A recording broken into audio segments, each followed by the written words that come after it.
question, perhaps. So I want to make sure, Artemis, can you hear me? Yes, Shahrooz John, I can Okay, hear you. fantastic. Good afternoon, everyone. Good, good. And you are there. And I'm wondering, I know last time I asked you to, requested for you to read one of the stanzas of the Gathas. If you would like to do that again for us, that would be nice. And then I know Puranducht Banu will read something for us also. So if you'd like to do that, Artemis John, I will hand it over to you so you can perhaps read the stanza for us, and then Puranducht Banu can make a statement too. If you're ready, Artemis John, go right ahead. Shahrooz John, I didn't know, so I don't have anything ready, but I'll make sure to have something ready for next time. Okay, fantastic, no problem. So what I'll do in that case, I would read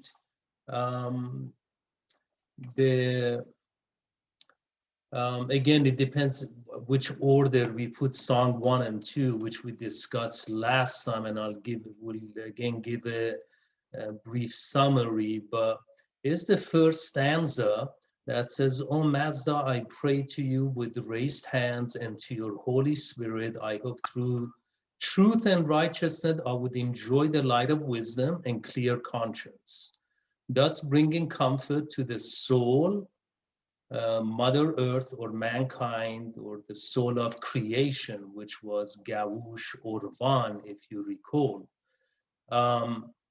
So in Avestan, it goes, Khashnaut rahe ahu rahe Mazda, Ahya yasan mangha, Ustan az zastu rafed rahya, Menge hosh Mazda paurvim, Sepantah ya ashavi speng shay odnan, Vange hosh qat mange ho, Yakhshnevi sha gaush cha urbanem. So this is that first stanza of Dr. Joffrey has put this to be song 1, and as we discussed last week, Professor Tarupawala has placed this song to be number 2. So if Iran, Puranducht John, can you hear me? Puranducht John, اگر میخواین چیزی بگین میکروفون رو باز کنین و بفرمایید. باز کردم. بفرمایید. خواهش میکنم. به نام خداوند جان و خرد و به یاد روانشاد بنیانگذار انجمن دوستداران زرتشت دکتر علی اکبر جعفری بابای گرامی و عزیزمان، چراغ انجمن را با پشتکار شهروز روشن نگه می‌داریم و با 3 گفته جاودانه اشو زرتشت بزرگ که در تاریخ بشر ماندگار هست و خواهد بود و برای همیشه تازه و بهترین است: گود تات، گود وردز، گود دید، اندیشه نیک، کردار نیک، گفتار نیک. ما راهش را ادامه می دهیم و کلاس را هر یک شنبه در هر ماه با شهروز اشک خواهیم داشت با آرزوی بهترین ها. with best wishes for all of you. به سپاس فراوان پوراندخت جان گرامی و مهربان ما. Again, I want to thank everyone for joining this discussion. I'll give a 5-minute to 10-minute summary of what we discussed last week, last session, I should say, last month in our class. Again, Professor Tarupawala has placed the first song of the Gathas, which is the Ahuna Vaiti Gatha. Ahuna means to possess. I mean, Vaiti means to possess. Ahuna means leadership, someone who possesses the wisdom, the intelligence, and the characteristic of a leader. And Ashu Zartosht is the foremost leader and our leader. And within this song, the Ahuna Vaiti song 1 that Dr. Tarupavala has placed is this song where it begins with Gaush Orvan. Gaush Orvan is the soul of the living world. In other words, mankind, us humans, complain to the Creator because the Gaush Orvan, or the soul of the living world, is oppressed and is suffering and is seeking or looking for someone can reform the world to bring ushta, or happiness and righteousness, to the human condition. And then the other song, Song 2 begins with what I recited, where Zarathustra with uplifted arm praises Mazda, and right there in that song he introduces us to a new divinity, to a new god, let's say, that has become the god of the Zoroastrians, because prior to Zartosht, Iranians were polytheistic, and they worship numerous divinities, and most of the divinities were nature divinities, such as Attar, which is the fire god, Anahita, which was the water god, and so on. So Ashu Zartosht rejects these deities or gods and claims that the only god and the only one and only god is Mazda. Mazda literally means wisdom in English. And we combine both songs. Again, in song 1.1, the Gaush Orvan, the soul of the living world, complains. And in song 2, Ashu Zartosht claims that, hey, I'm here to help Gaush Orvan to get rid of the pain and suffering that exists in the human condition. And furthermore, what I'm going to do, I'm going to read a text for you, which is the summary of Dr. Jafari's analysis or understanding of song number 1 and 2. And whichever order you put it in, they really go hand in hand. And we broke it down and analyzed that in our previous class, but I'll read this. This is, humbly I pray. So the order of Dr. Jafari is where Ashu Zartosht praises Mazda. It says, Ashu Zarathustra begins his songs, original in nature, with a humble prayer in the presence of God. He prays in earnest for divine inspiration, the very message he has to proclaim. He has a mission and he is dedicated to it. It is to please God and serve to promote the living world. And his companions pray for both mental and material blessing with a long life, only to spread the divine message to all, and even convince the barbarian and unruly to listen to it and make a right choice. They are careful not to violate any divine principle. They want to establish their life on the primal basis of the divine order of righteousness, Asha, good mind, Vohumana, and serenity. They pray for it and know well that prayers with a noble purpose are heard and answered. So here in this song, we know that Ashu Zarathustra also discusses Asha, which is an abstract concept, which is righteousness, truth, order, or what is the ideal. He mentions good mind, vohu mana. Vohu means good, and mind means our brain. And serenity. Serenity is Almighty. Almighty is one of the attributes of Ahura Mazda. It's one of the 6 Amisha Spentas. Amisha means immortal, Spenta means progressive. So these are principles that are eternal, immortal, and progressive. So they move us forward. That's what the Amisha Spentas mean.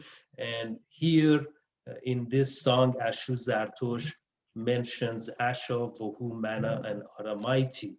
Now, this explanation of Song 2 is very important, which is the title, The Choice of Ashu Zarathustra as the Lord and Leader of the World. So Dr. Jafari claims we have 2 words, which I'll explain to you briefly. One is Ahu. Ahu means a leader, and Ahu in particular means a political leader, like a king. Then you have the word Ratu. Ratu means a spiritual leader, one who leads a congregation or a faith or a religion. So you have Ahu, you have Ratu. Now, I mentioned last time that the Iranians have always had the tradition, especially since Cyrus the Great and Professor Richard Fry, who is deceased from Harvard University, claims that the concept of separation of church and state is an Iranian one, and that Cyrus the Great demonstrates that.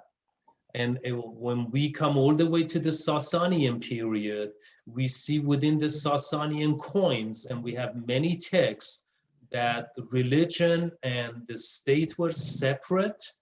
We had a political leader or a king, that was the Ahu, and we had a religious teacher or a leader who is the Ratu.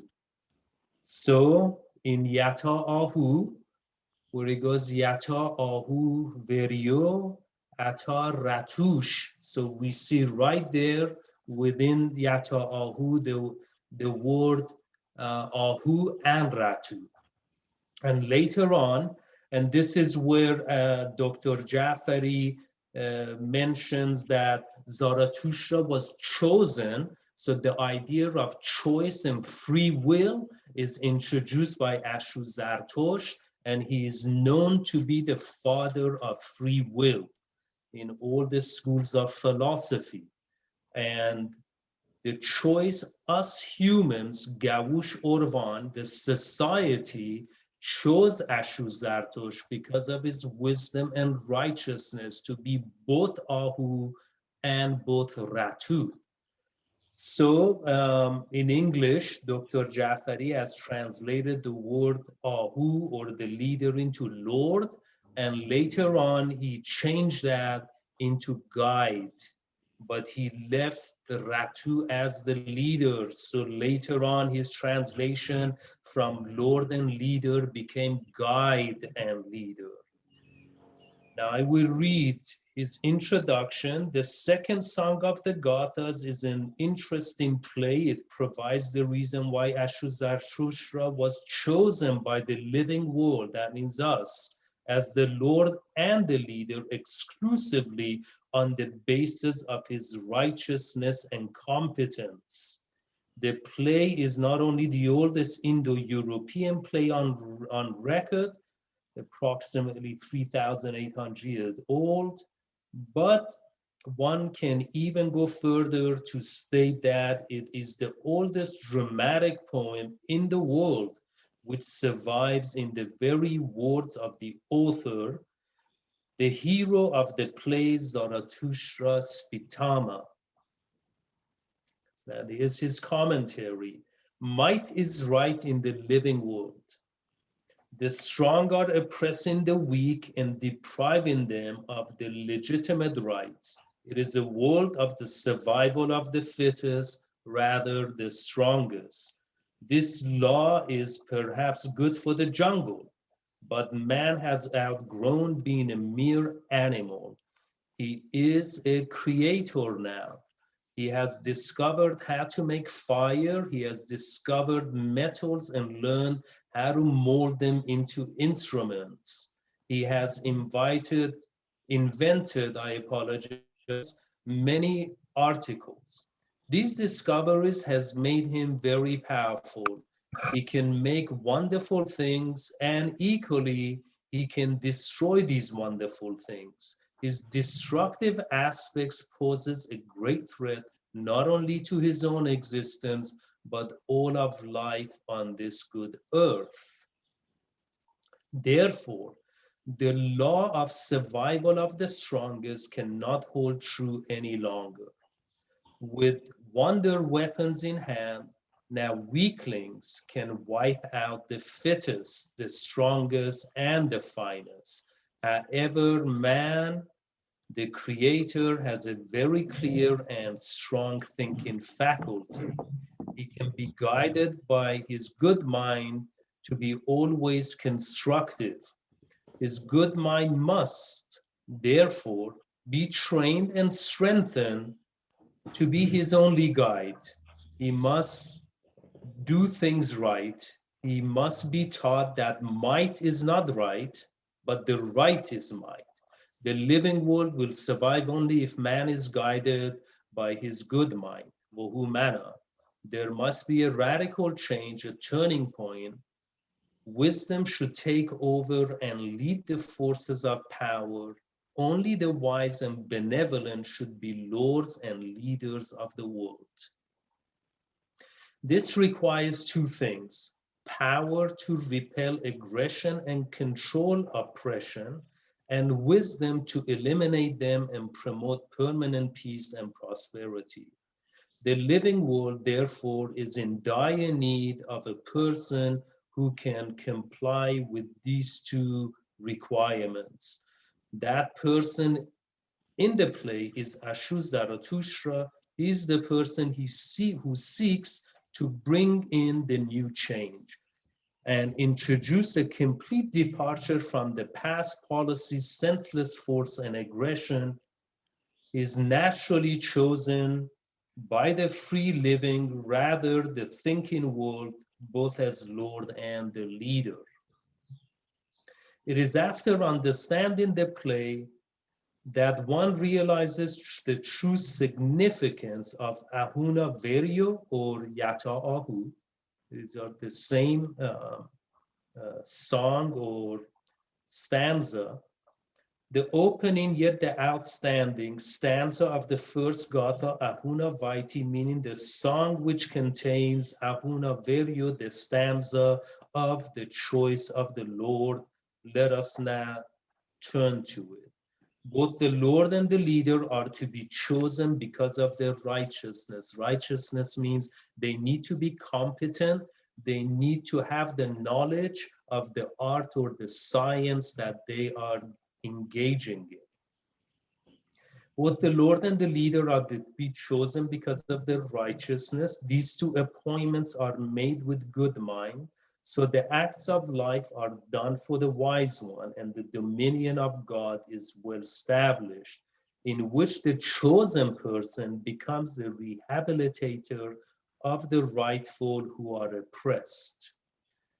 This short stanza of 20 words and two particular encapsulates the spirit of the entire Gatha.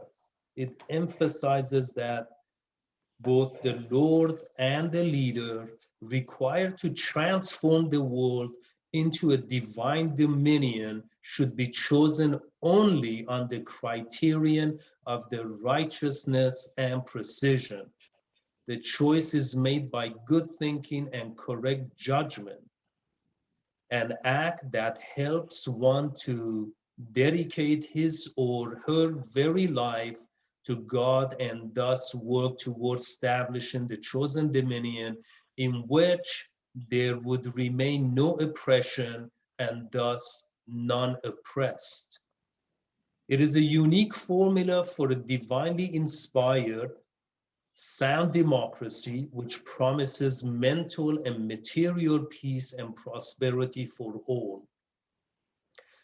The emphasis on verio, or the material, the verio to be chosen worthy of election. The kingdom belongs to the Lord, Dadad Vastarem, appointed a rehabilitator, given a settlement, dirige by you to the wrongfully restrained, the oppressed righteous. So here we see the theme that keeps repeating that, look, whoever is going to lead needs to have the knowledge. Like a nurse or a doctor that leads a hospital, they have the knowledge. Like a CPA that leads an accounting firm, they have the knowledge. Like a judge that leads a court, they have the knowledge. You cannot interchange these positions because they are not qualified, they are not educated to do that task in hand. Keeping 2 points, we can realize the significance of the entire song. It is the basis for evolving a peaceful world. It provides us with the freedom to choose our spiritual and physical leader, and then work with him or her to create the world which we have all along been desiring.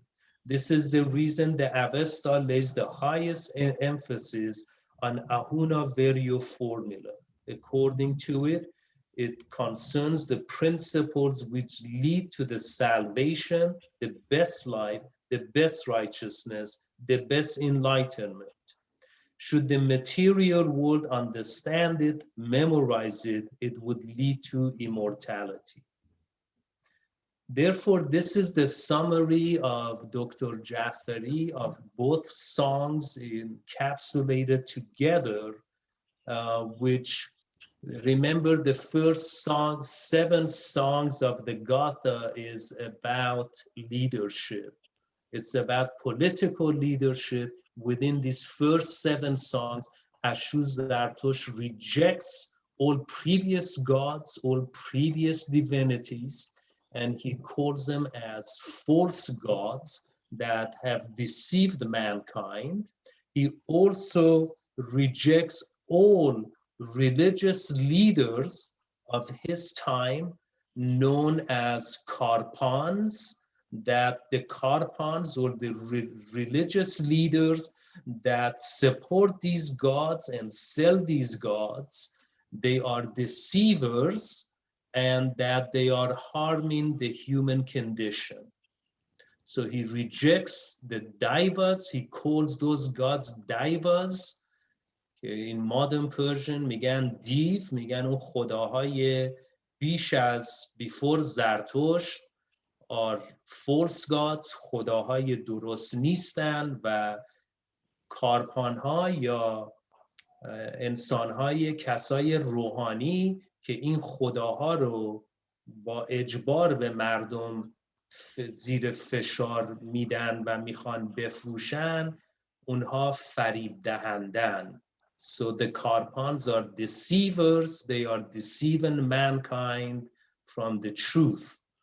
Furthermore, in these first 7 songs, Shahrooz Zartosht rejects the Kavis. The Kavis are princes, kings, or leaders. He claims that they are in cahoots with the priesthood in deceiving mankind and robbing them and stealing their ushta, happiness.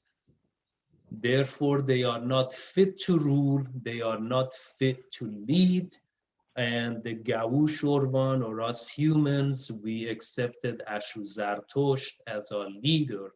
And if you recall in our last class, that some scholars claim that the reason the Indo-European tribes split and migrated to Europe was because the Iranians, or Indo-Iranians, the Indians to some degree, and definitely the Persians, accepted this new way of life, of settling in settlements, which is the beginning of civilization, farming, and agriculture during the Neolithic period, 9 to 10,000 years ago. And the European tribes that migrated to Europe rejected his philosophy, rejected his teachings, and they desired to keep their pagan or their old deities. That's what fractured the Proto-Aryan tribes. So that's one theory. So this two songs encapsulates, and there's 5 more songs that will continue. The next song, which is song 3, he introduces his philosophy to us, which is a dualism, an ethical dualism of right and wrong. Some claim that the next song also encapsulates within it a cosmological dualism. And when we get to that, we will split that up and we will analyze that. But basically, he will introduce to us the Asha and Duruj being in opposition to each other, but this opposition primarily exists in the human mind in an ethical and moral way, which he tries to teach us why we should ally with Asha and reject the lie or Duruj, which causes harm. One other thing to touch here is very interesting, and I only bring this up, I will bring up during these 17 songs 4 arguments that are instrumental that could trap us if we are novice and not knowledgeable about the Gathas. And I do that sometimes with other religions. And the whole issue in this song 1 and 2 is the creation story. What do we mean by creation story? By creation story, we mean that is Ahura Mazda, or a super intelligent being, created this world.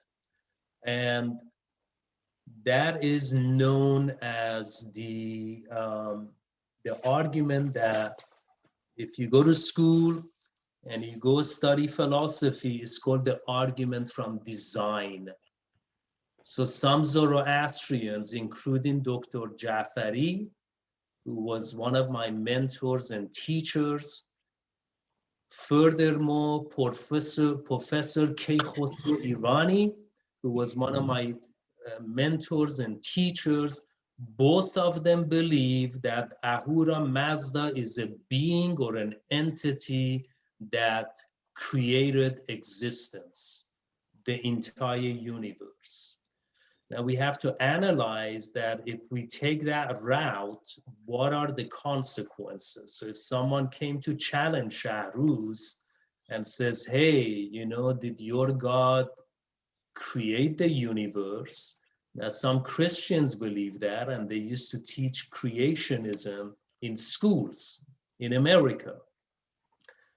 And then you have the argument of evolution. So some schools have banned religious studies in schools, and the students are not exposed to the creationism, but they are exposed to evolution. So if we look in this song 1.2 in Gaush Orvan, the second word, Ada Tasha, Tasha is mentioned, and the word Tasha, Mr. Tarupavala, Professor Tarupavala, in his book, The Divine Songs of Zarathustra, has translated Tasha as creator. Now I'm going to read this short section here when he explains Tasha. So he goes, Tasha Gaush Bartholom, Barth is one European scholar that has translated the Gathas. It says, takes these together and thinks it is the name of a separate divinity. This is could be problematic. So Tasha and Gaush come back to back. So what he's mentioning by takes these two together, it's Tasha Gaush. Tasha Gaush, I will read again, takes these together and thinks it is the name of a separate divinity, ox creator. Ox creator. He ever adds that Zoroastrian tradition definitely maintains that Gaush Tashan is Ahura Mazda himself. Nair says very clearly, I see no reason whatever for thinking that here we have a different divine being. The creator of the original ox, as Barth would have. The whole of this in the Genuous theory is given in detail by Dastur Dalal, and he also adds a useful bibliography of the subject, Tasha. So here's the thing, did Ahura Mazda create creation? Do we believe in creation? And as I mentioned, Dr. Jafari and Professor Irani do believe in the creation story. And is Tasha a different divinity? Is Tasha the being or entity that created the universe? And Ahura Mazda is a different divinity that proceeded or came after Tasha created Gaush, and they're unrelated. So that's something to think about, because if someone knows this really well, someone like, let's say me or others, I could come up to a Zoroastrian and pose this challenge to you. It's like, do you believe in creationism? And who is Tasha? Who is Ahura Mazda? Who created the universe? Which one? What does it mean? Now let's go to this. If we believe in the creation story, I will tell you what Dr. Jafari believes. Dr. Jafari believes that Ahura Mazda is the creator. Ahura Mazda created the universe. Dr. Jafari at the same time does agree, and his thoughts are compatible with Professor K. Khosrow Irani, that this existence is not perfect, that it is defective. It's defective for two reasons. One is human choices, when we choose Duruj instead of Asha, when we choose evil instead of good, when we choose bad instead of, or lie instead of truth. That's one reason that this world is not perfect and that it is defective. It is because of our own doing, our own moral defect. The other reason is because nature is not perfect. I hear a lot of Zoroastrians say, hey, we ought to do what is nature. Nature is compatible with Asha, but the ultimate Asha, the Vahishta, is the ideal world that humans conceive in their mind, and we do not believe that the entire nature is perfect. I'll give you an example that Professor Irani gave me. For example, diseases. Diseases exist in nature and we do not desire it as humans. We battle them, we fight diseases to conquer them. So we need to conquer our ethical or moral shortcoming we need to conquer and defeat the features of nature or our reality that we do not desire. You could argue death is another one. Humans do not like to die. We need to conquer death, and science within 30 to 80 years will do that. These are just a couple of examples why Dr. Jafari and Professor Irani do not view existence to be perfect, nor do they view nature to be perfect. However, Dr. Jafari believes that this universe, since its existence, it's going through a process of evolution to reach Hawar Vatat. Hawar Vatat means wholeness and perfection. Therefore, the work of the creator, Ahura Mazda, is not done yet. Okay? Professor Irani believes that Ahura Mazda is and was the creator before this tangible or physical world came into existence. Ahura Mazda, in its mind, had designed the ideal existence, a perfect existence that was only supposed to have Asha within it. However, when this existed only in the mind of Ahura Mazda, when Ahura Mazda created the world and made this physical, tangible world, something went wrong. There is the movement towards Asha, but there's another force that pushes back Asha, that is Duruj. This is essentially where you have this cosmological argument that there is a struggle or a battle between good and evil, between Asha and Duruj.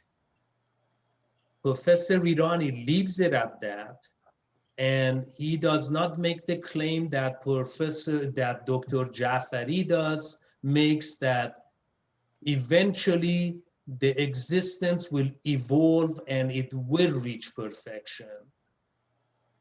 Professor Irani claims that this world is imperfect and defective and corrupt. However, humans have been endowed with vohumana, or the human brain, that is capable of distinguishing between right and wrong, and the obligation and the responsibility falls upon us to create this Asha Vahishta, the best ideal, and that it is not by itself going to evolve to reach that perfect state. So I gave you two views of two of our big teachers in terms of the creation story and what their views are. They both do view Ahura Mazda as the creator and not Tasha as being a separate divinity or creator.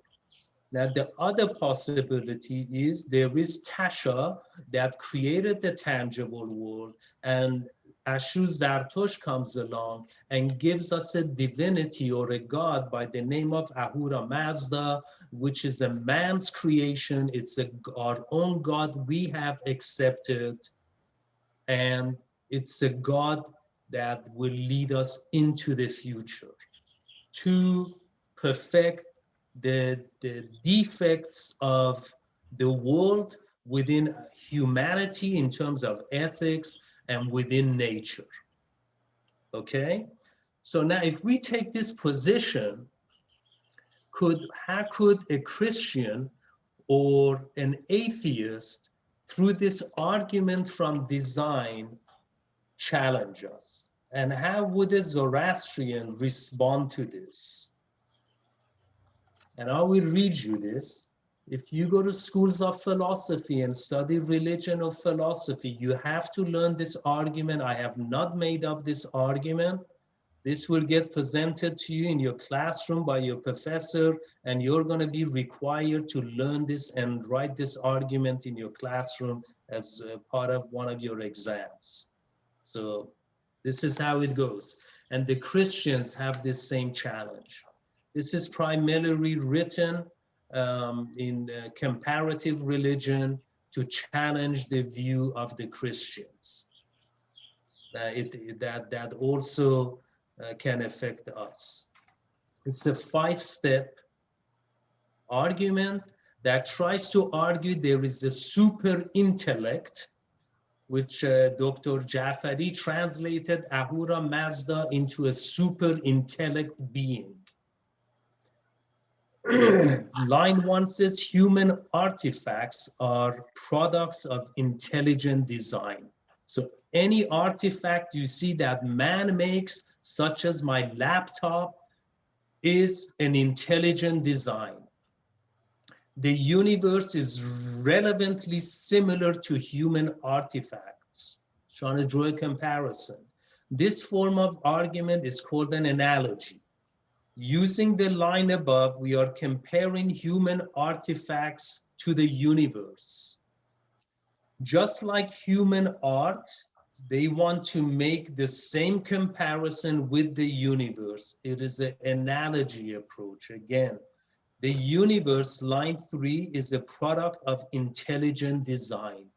So some intelligence went into the universe and designed it. This comes from premise 1 and 2, automatically follows. Because if you accept human artifacts requires intelligent design, then it should follow that the universe requires intelligent design. That is, if we accept human artifacts to be similar to the universe. The universe is by far more vast and elaborate than any possible human artifact. One can claim that the universe is larger than human artifacts. Therefore, the intelligence that went into it is also larger by comparison. So if I require an intelligence, and intelligence is required to invent a light bulb or my computer, since the universe is so much more complex and bigger, the intelligence of that being that created the universe is way bigger than my intelligence or any human intelligence. Becomes the super intellect that Dr. Jafari claimed. So now let's explain this. Here's the explanation. This is very famous within comparative religion. So if you talk to anyone who studied religion or philosophy, they will know this. It's called the Watchmaker. Suppose you are walking across a desert beach and come across a watch lying in the sands. One immediately concludes, people have been here. Why? Because it is highly unlikely that a mechanism as intricately designed as a watch might be thrown together by chance forces of nature. That this watch didn't come around accidentally. A pebble on the beach might be curiously shaped, but anything approaching the complexity of a tool or a piece of sculpture, much less a complex mechanism, would strike us of a proof of some intelligent being. Now, looking at the universe, it is easy to wonder at its complexity, the intricate workings of the heavens, or even a single-celled organism, and the grand variety and interaction of all living things. And from this, one concludes that the universe as a whole must have been rationally and intelligently designed. So, if humans made the watch, it's not accidental, intelligent went into it. If the universe is a design, it's far more complex and bigger, so a bigger intelligence went into it. So they're trying to argue that anything that's created, intelligence has gone into it, therefore a being is required that has intelligence. Now, what is the challenges here? What are the challenges? Here's the challenge. David Hume, who's an English philosopher, tackles this argument like this. Hume believes the analogy in the above argument is weak because he claims premise number 2 is false. What was premise number 2? The universe is relevantly similar to a human artifact. Okay, so Hume thinks premise number 2 is weak because he claims premise number 2 is false, and that the universe does not look like a design. Some of it might be similar, however, not whole. Hume said that there is a lot of chaos in the universe, and that appears to us as chaos. You cannot claim that it is all in order. It has some elements of design.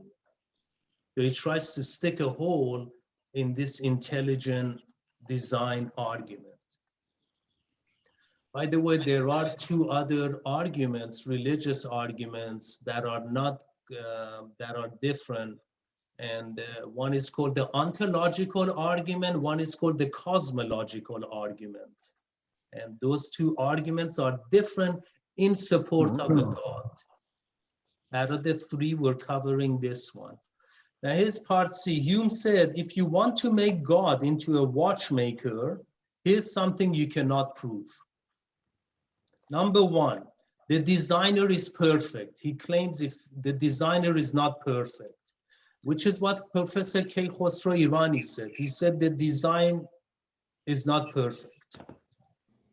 The universe does not seem to be a perfect design.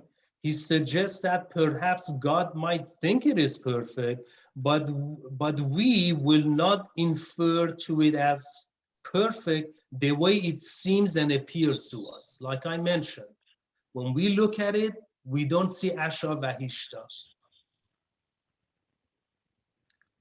How would you know what is perfect? And one cannot compare this to any other universe because one has never been to another universe.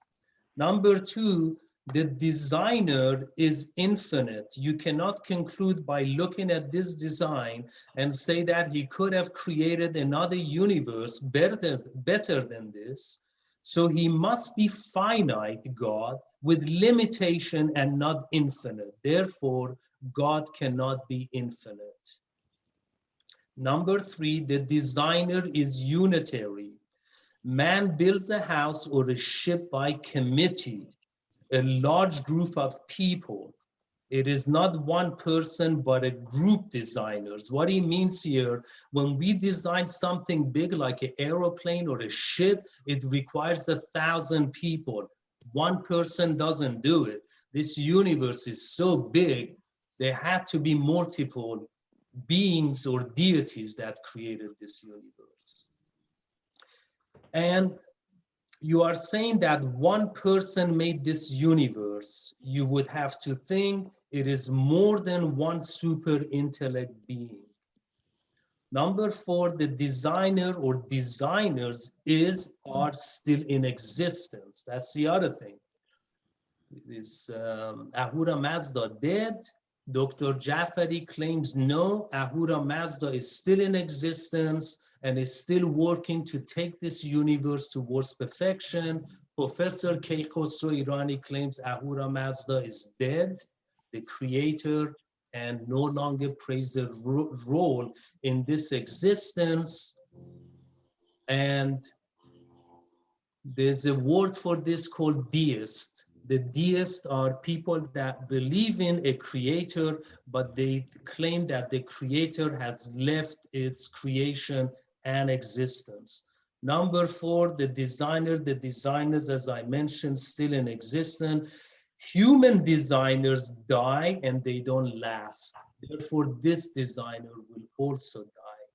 If you want to use human artifacts as an analogy, then you are also limiting yourself to human qualities. So that's the essence of this argument of design. Now, and I told you the view of Dr. Jafari, Professor Rivani, this famous argument that we study in religious studies and philosophy that might cause a challenge to us. However, one way that Dr. Jafari gets out of this challenge, so that you know, if you want to take that route to answer this problem, he claims, yeah, but we're not done with making this place yet, right? Which is kind of a clever way out of it, because with this argument, they claim the design's done and the car came out bad.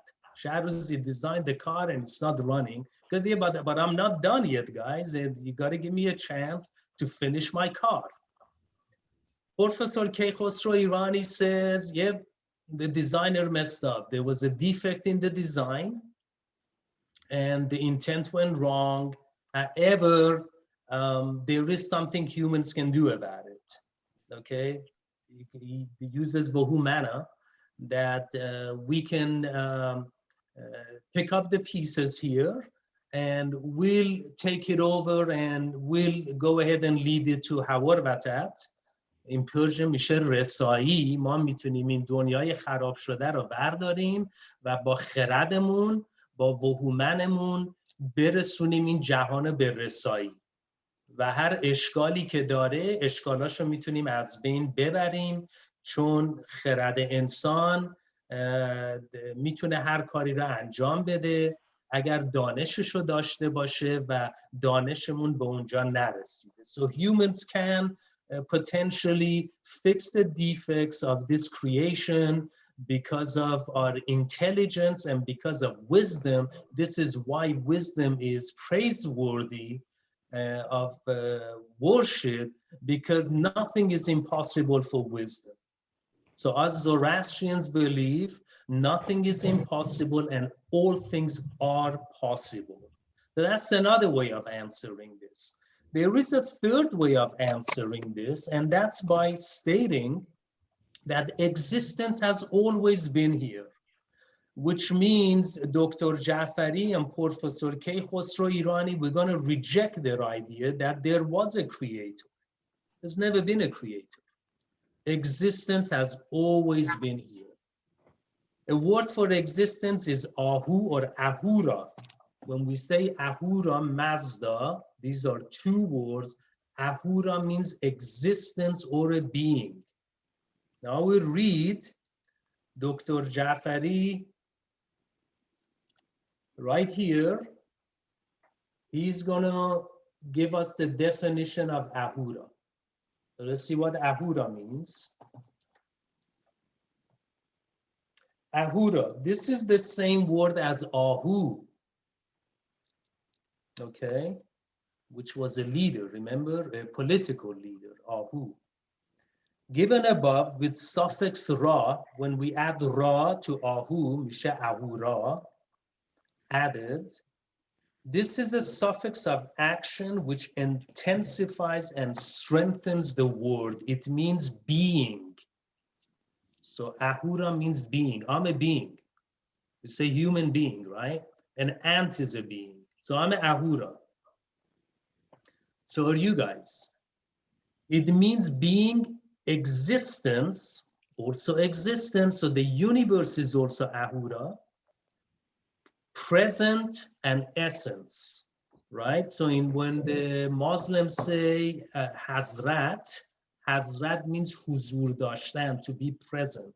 So when we say Hazrat Zartosht, it means Zartosht is present. Is a being that exists and is still present.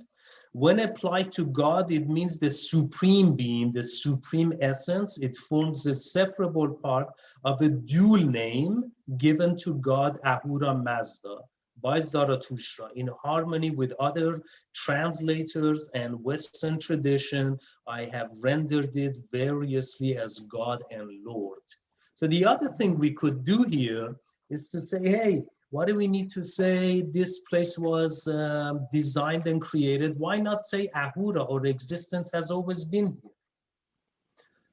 It's another challenge, because if you say that Dr. Jafari one day told me, Shahrooz, you see this glass, somebody made this glass. This glass, somebody made this. This universe, somebody made it. Then by that argument or definition, then who made the creator? If it's necessary for a being or Ahura Mazda to create this creation, who made it? There had to be another being that created that, then another being. So you're gonna go, it's called infinite regress. You're gonna keep going back, and you're gonna go in a loop and get stuck. That's another challenge and problem.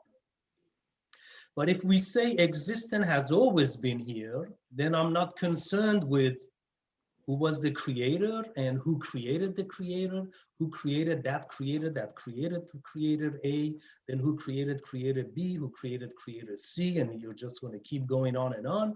So why not just say, hey, existence has always been here.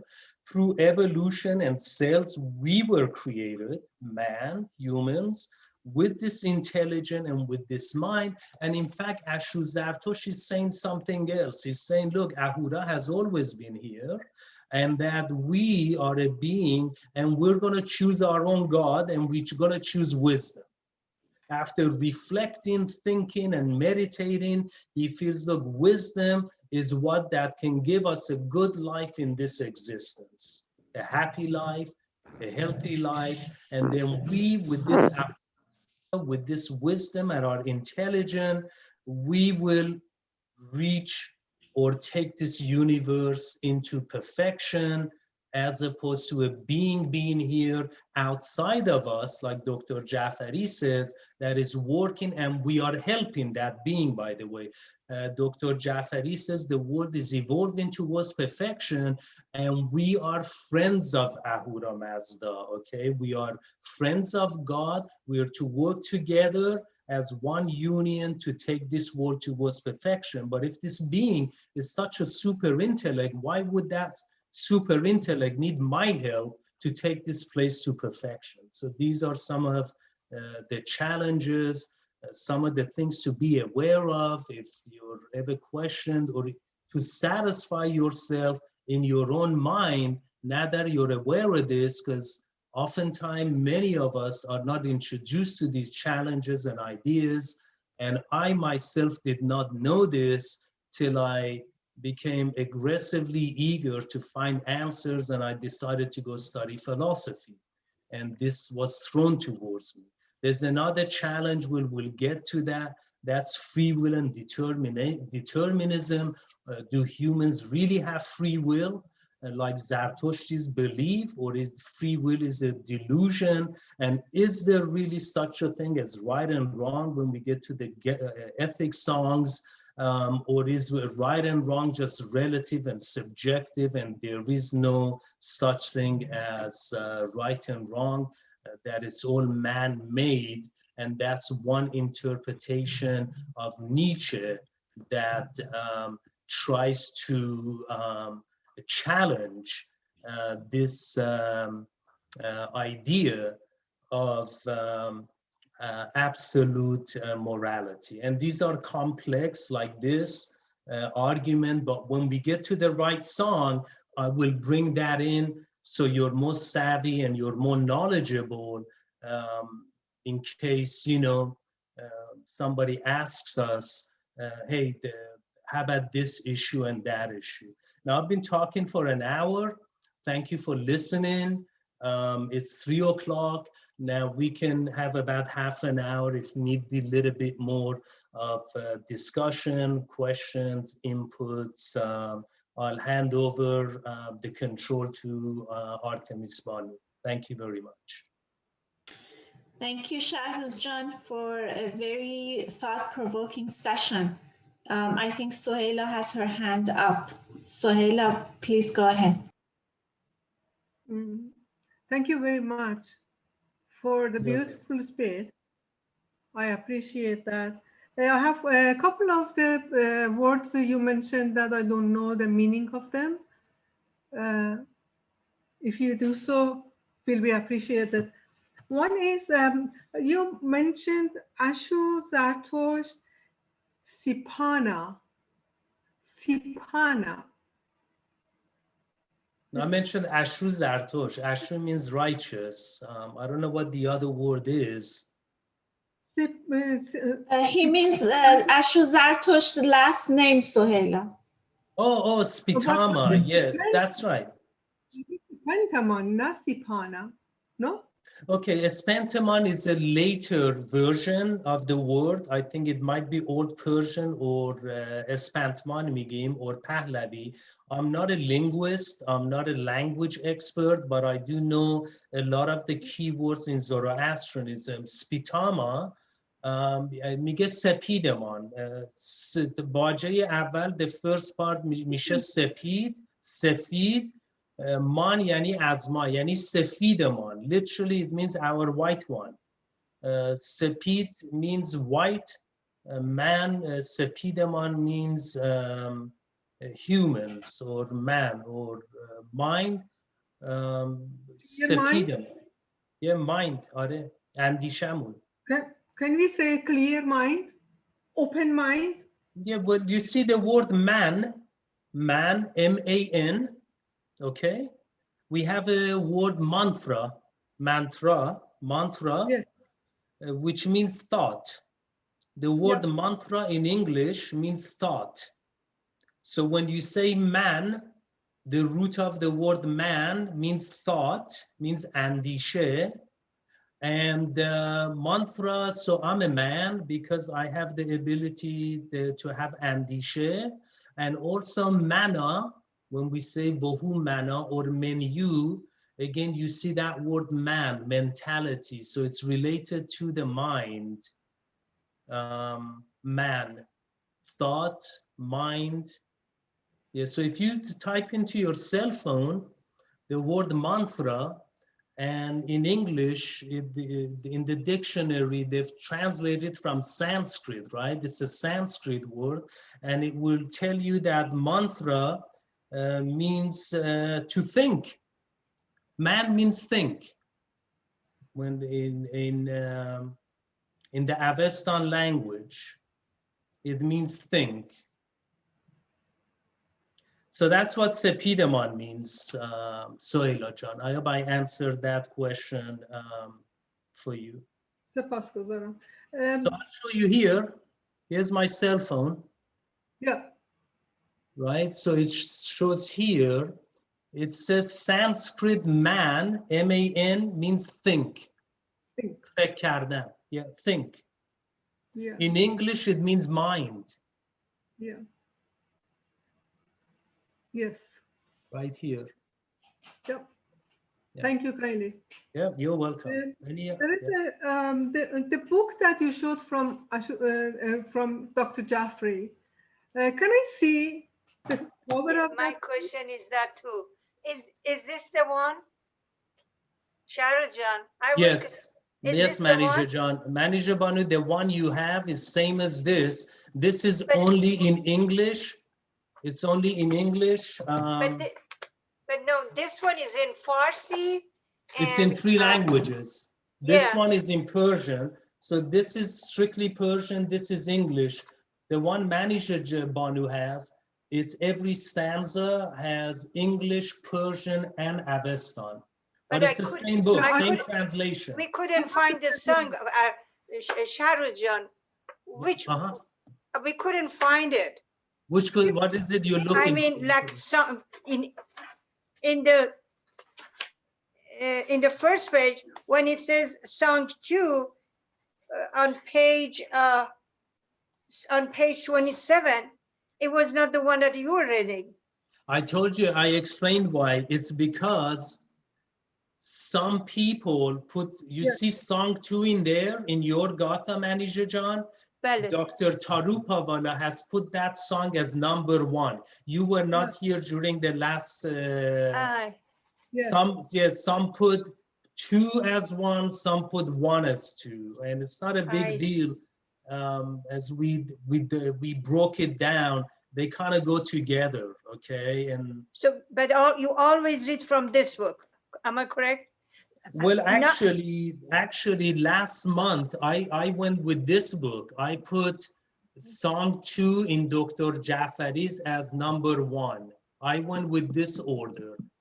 And Dr. Jafari used to kind of get mad at me sometimes because most of the European scholars have put Dr. Jafari's Song 2 as number 1. He said, it's because you read those Europeans, he used to tell me. See. And one good reason, I mean, he might be right. He used to say, look, Iranians have a tradition that whenever we start something, Manager John, we always say, Be Nam Khoda.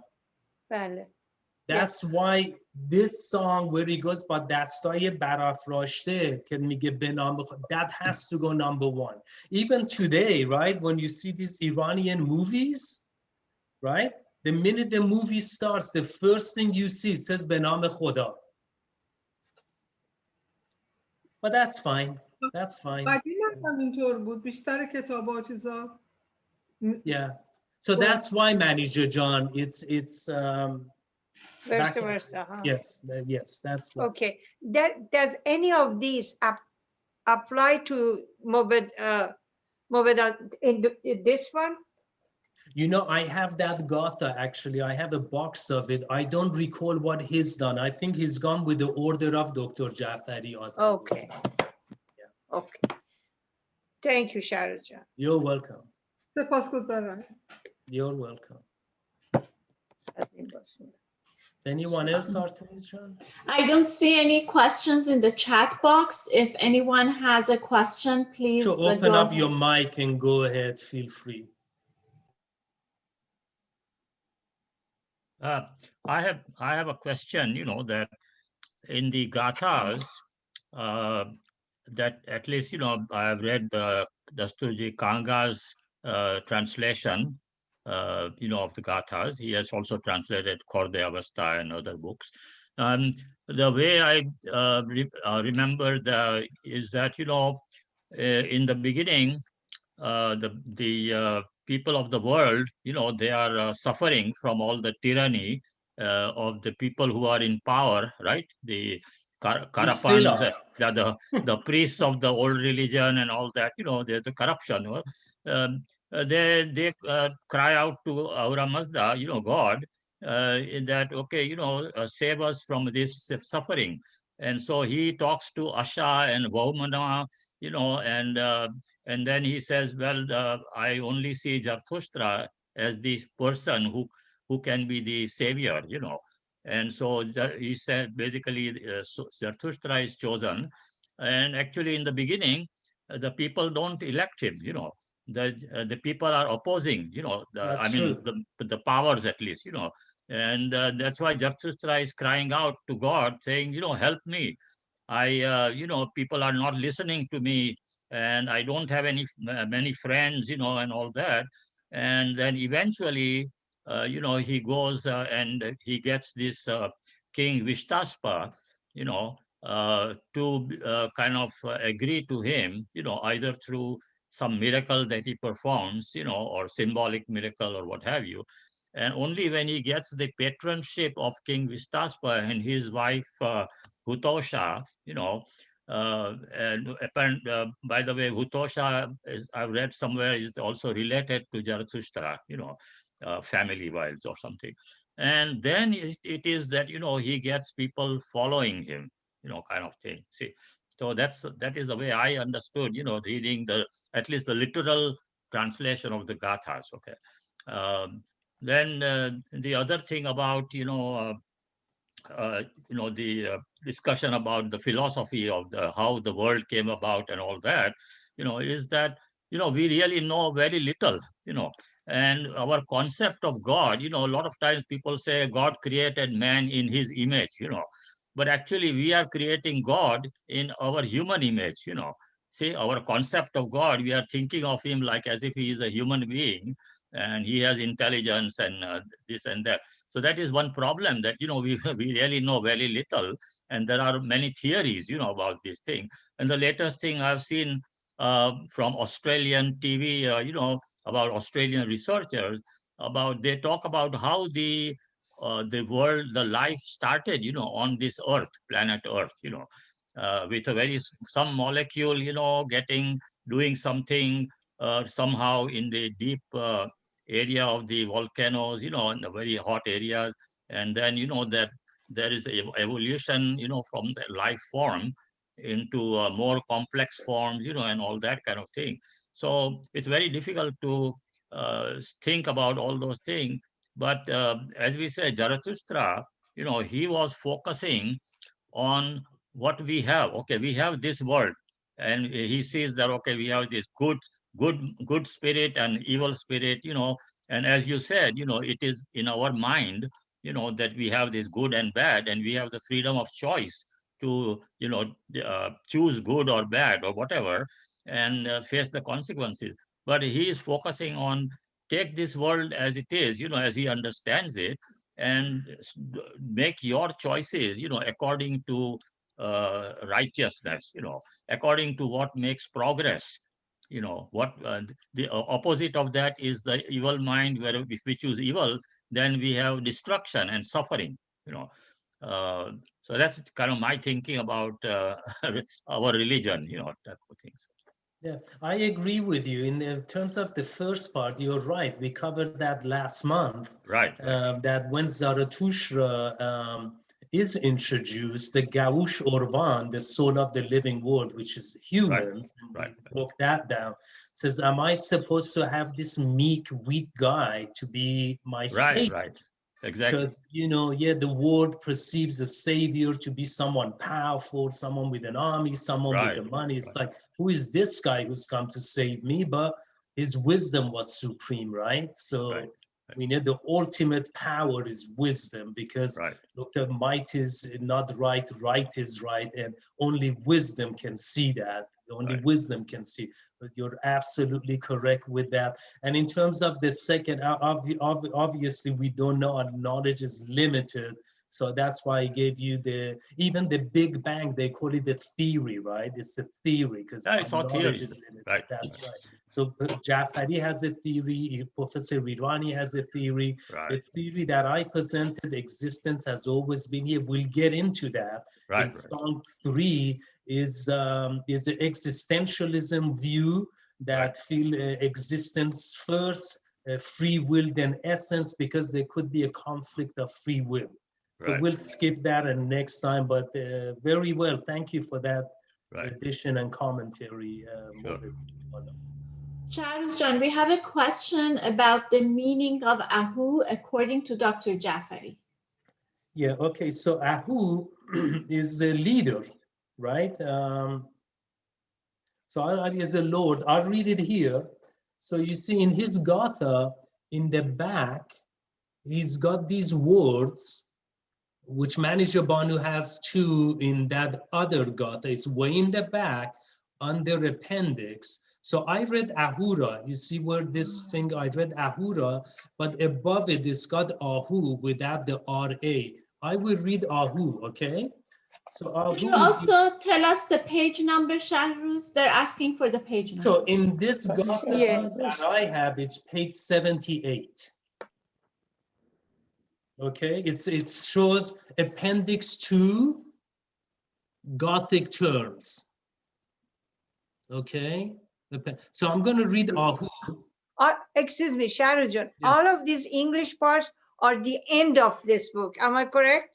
Yes, go to the back of that book and you'll find this after all what the page? songs. What page do you have now? I'm sorry. What page do you have? Well, that your paging is different than this book. Manager Banu, your book is different from Shahrooz, so the page number is going to be different. Shahrooz doesn't have pages will not correlate together. I see. But let me read it anyway, right? Let me read it. Go ahead. And then derived from ah or ah, A-H. So the root of this word, Ahu or Ahura, is A-H, ah or ah. Depends how we pronounce the A. Meaning to be, to exist, to be present. To be, so to exist, present. It stands for an outstanding being, a distinctive entity, and therefore a person of distinction. The Gathas explain Ahu as the person who is free from enmity, who helps the living world, who activates the noble, noble means the righteous, and who can repel the fury of the wrongful. In Song 1.2 and 3, thus Ahu is a person who holds authority. It is generally rendered as Lord in English, and then he changed that word to guide, a term also used by me in my translation. The obvious reason for rendering this word as Lord is that it is an alternative from Ahura. It is used as a term for God, see below, which was Ahura I read. However, the reader must bear in mind that the true significance of Ahu and avoid any misunderstanding and false association in English with the idea of the Lord as one who holds a position of arbitrary authority as a result of an inheritance, rather than, as Zarathustra intended, one who is democratically appointed to a position of trust as a result of proven merit and righteousness. So our system is merit-based, and you got to have the merit, you got to have the knowledge, education, qualification in order to be a Ahu. So that's the meaning again. It means existence, and it means a being, especially a being who has the attributes to be a leader. So I hope that answered whoever posed that question, Artemis John. Thank you, Shahrooz John. Does anyone have another question? Sohaila John, go ahead.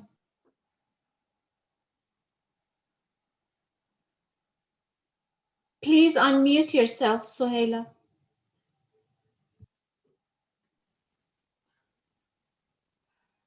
With thanks, I would like to know, Shahrooz, are you knowledgeable about other religions?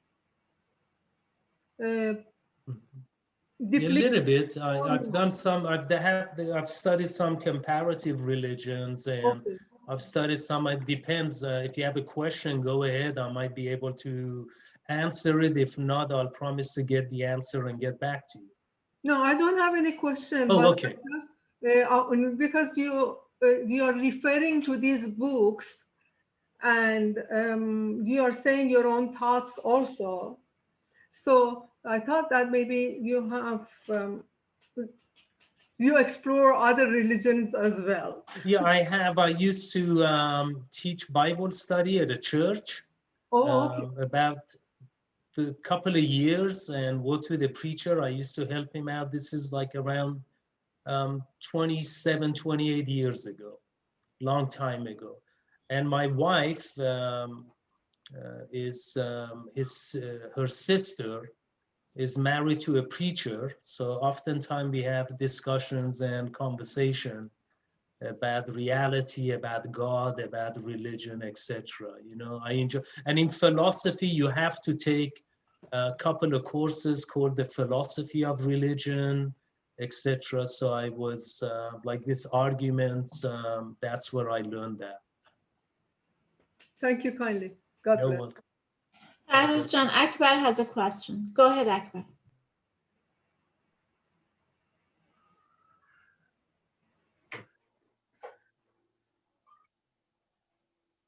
Akbar John.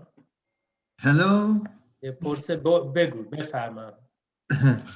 درود بر همگی. I need to ask question regarding Gush Urvan and its relation to Armaiti. See, in this sign said the soul of living world lamented to you. Gush Urva has been translated to living world. Yes?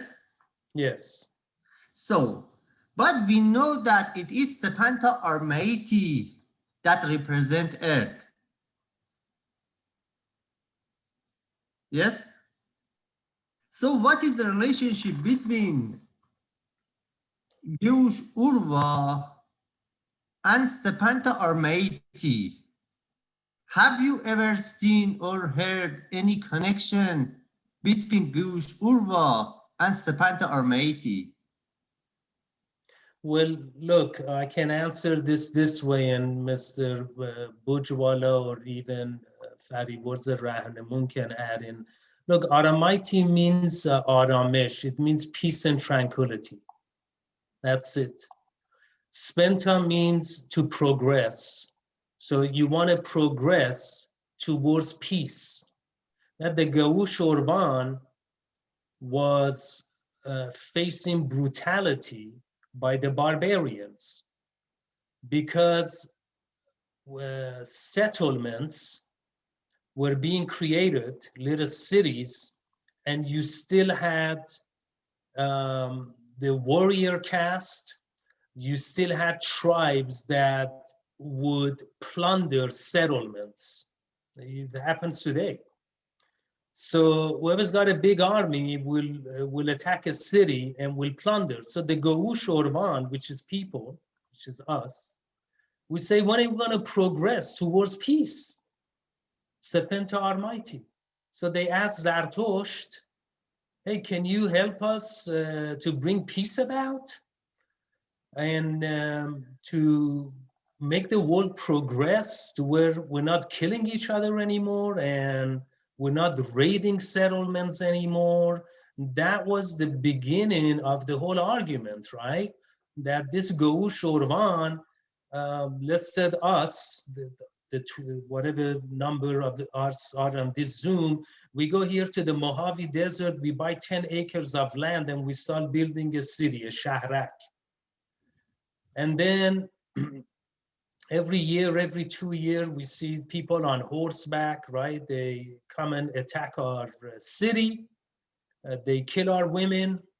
They rape our women. They steal our goods that we have grown, agriculture, and they steal our cattle and they go away. Then we got to start all over again, right? So that's the way I see the connection and the relationship, and the beginning of civilization is a big key to humans' evolution and the evolution of the human mind. And when humans started settling down and codifying laws and bringing about justice into a city, and when you start talking about justice, which extended through Hachamaneshian, and Kurosh showed us a few moves about justice, freedom of religion, being against slavery, that got passed on to the Greeks, and Socrates and Plato started arguing what is a just city, and they started debating that. So that's the relationship. It's the Gaush Orvan wants tranquility, peace, and calm, so we can progress, we can advance, and to reduce harm to human beings. That answer your question, Akbarjan? No, thank you. You're welcome. Does anyone else have a question? I don't see any questions in the chat box.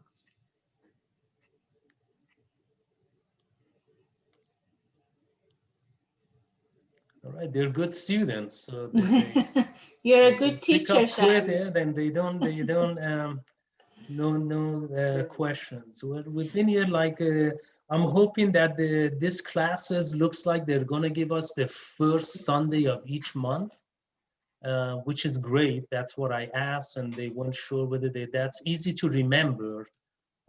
So we'll meet here April, the first Sunday in April, and California Zoroastrian Center does have a Telegram, and they do advertise, so you'll get notified there. And I do send out emails to a couple of groups, so that they're informed. But I think the first Sunday of April is the 4th, and it's Easter. So might be a good class, and it's a Christian religious holiday. Our brothers and sisters in America that are Christian, they celebrate Easter, and maybe we can get together and have our religious discussion and while they're enjoying their religious beliefs. So it would be the same time, 2 o'clock? That would Yes, be 2 manager. Yes, Mamanju. It's going to be at 2 o'clock, and again, I'll notify you about the date.